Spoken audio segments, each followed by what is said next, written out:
Drugs मामले में रिया चक्रवर्ती की जमानत अर्जी खारिज हो गई है।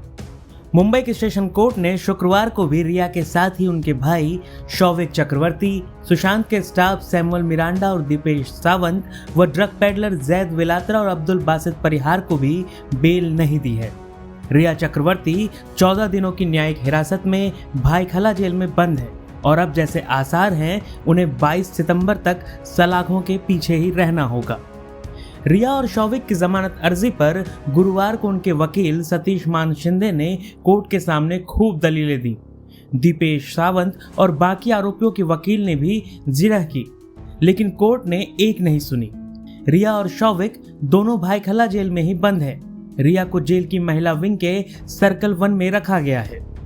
रिया पर एनसीबी के कबूलनामे के मुताबिक सुशांत के लिए ड्रग्स मुहैया करवाने, ड्रग्स के लिए पैसे देने, सुशांत के साथ पेडलर्स के साथ सीधे संबंध रखने, शौविक, सैमुअल और दीपेश को ड्रग्स के लिए इंस्ट्रक्शंस देने के आरोप हैं। जबकि शौविक की रिमांड कॉपी में उन्होंने कबूल किया है कि वह रिया के कहने पर ड्रग्स खरीदते थे। सेशन कोर्ट के सामने सतीश मान शिंदे ने कहा कि उनके दोनों ही मुवक्किलों से एनसीबी ने जबरन कबूलनामा करवाया है।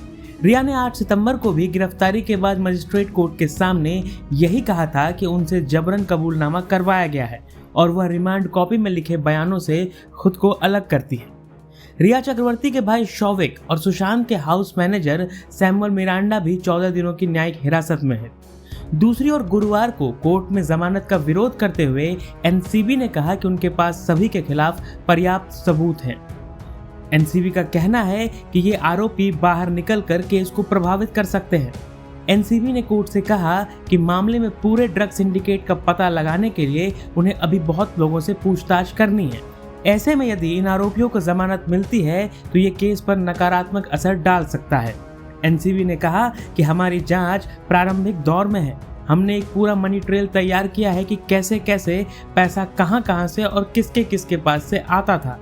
इसमें कई बॉलीवुड सेलिब्रिटीज के नाम हैं। हम बाकायदा इसके लिए डोजियर तैयार कर रहे हैं।